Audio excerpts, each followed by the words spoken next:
All right, today we're diving into a really interesting story, a real head-scratcher from the market. We're talking about Cleveland-Cliffs. They just reported their third quarter numbers. And, well, they missed on revenue. So you'd think the stock would take a hit, right? Wrong. It absolutely took off. So the big question is, why? Let's get into it. And yeah, this is the core of the whole thing. The numbers come out before the market opens, and the big headline is a revenue miss. Now, 9 times out of 10, that's bad news for a stock, but not this time.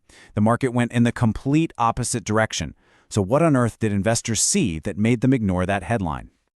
Okay, so let's start with those top-line numbers. You know, the ones that hit the wire first and caused all this confusion. On the surface, it really did look like a mixed bag. And here you can see it, plain as day. Revenue? $4.7 billion. The street was looking for $4.9 billion, so that's a clear miss. But then you look down at the bottom line, the adjusted earnings per share, and it's right on the money, exactly what analysts expected. So you've got this weird split decision, right? A miss on the top line, but they hit the profit target. So this is the disconnect we're talking about. The easy takeaway from the headline is, weakness. But what actually happened? The stock just surged. And not on some flimsy volume, this was a rally with real conviction behind it. So you have to ask what changed between that early morning press release and the end of the trading day. I mean, look at that number, up 21%. For a huge cyclical company like this, especially after missing on revenue, that's just a wild move. This wasn't your typical, they beat by a penny kind of rally. No. This was the market fundamentally rethinking the entire value of this company, all in a single day. And check this out, it wasn't just a price move. The volume was insane. We're talking nearly 3 times the average daily volume. This tells you it wasn't just a bunch of day traders jumping on a bandwagon. Nope, this was the big money. The institutional players waking up and saying, wait a minute, there's a new story here and we want in. So what was that new story? All right, so to understand that surge, we have to look past the top-line revenue number. The market clearly did. And what it saw was a business that was actually getting a lot stronger under the hood. It all started with the core operations and profitability. And this chart right here is Exhibit A. We're looking at adjusted EBITDA, which is just a way of measuring core profitability. It jumped a lot. We're talking a 52% increase from just the quarter before. That's huge. And that sent a powerful signal to investors. Hey, even though our sales dipped a bit, we're actually making more money on what we are selling. That's a big deal. So how'd they do it? It really came down to just hardcore discipline on costs. Management got out the scissors and cut their spending forecasts. They cut CapEx, that's the cash for big new projects, and they cut their general overhead costs too. It just showed everyone they've got a tight grip on the wheel. Plus, they're on track to shave about $50 off the cost of every ton of steel they produce compared to last year. You add that to the fact they're sitting on over $3 billion in liquidity, and suddenly, this looks like a rock-solid company. But it wasn't just about cutting costs. The other secret weapon here was the mix of what they were selling. See, their most profitable customers are in the auto industry, and that slice of the pie grew to a solid 30% of their steel business.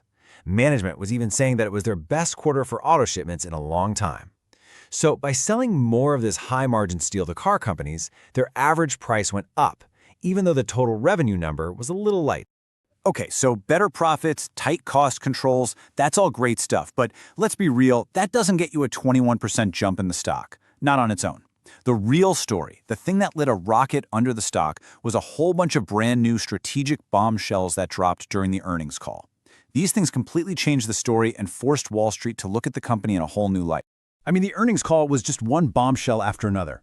First up, they announced an MOU, which is basically an agreement to make a deal with a huge global steel player. Okay, interesting. Second, they're getting into exploring for valuable rare earth elements. Whoa, where did that come from? Third, they're selling off some extra assets to clean up the balance sheet. Smart. And fourth, a massive new contract with the Defense Department. You see? This wasn't just an update on the quarter, this was management signaling a huge change in direction. Let's zero in on that first one, the MOU. Now, management played it super close to the vest. They wouldn't answer any questions about it on the call. But they used 2 magic words, highly accretive. Now, for Wall Street, that's code. It's a signal that whatever this deal is, it's going to be a game changer for their bottom line, a big boost to their earnings per share. And that gets investors very, very excited. And then there's this whole rare earths thing. I mean, wow, this could be a complete game changer. We're talking about materials that are absolutely essential for high-tech stuff. Think electric vehicle batteries, missile guidance systems, you name it. And the US wants more of this stuff sourced at home. So by looking for it on their own property, Cliffs is suddenly plugging into this massive national security and tech trend. For investors, this is a hint that Cliffs might be transforming from just a steel company into a strategic materials powerhouse. And that kind of company gets a way higher price tag on Wall Street. So let's put it all together. You've got the core business humming along, getting more profitable. And on top of that, you have these massive, game-changing new projects. So the big question is, what does this all mean for the stock from here? Let's get into our final take. So where do we land? Our rating is outperform. We think the market got it right.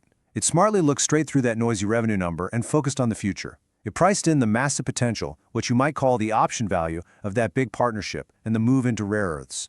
And because management is running the core steel business so well, we've got a lot of confidence they can pull this off. So looking ahead to the next earnings call, what should you be watching for? Well, here's our checklist. Number 1, by far, is the detail on that MOU.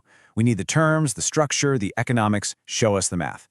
Number 2, we want to see some real progress on the rare earths exploration. And finally, we've got to make sure they keep their eye on the ball with the core business. Keep those costs down and keep those profitable auto contracts coming. All right, and that brings us to one last thing, a potential trade idea that flows from all of this analysis.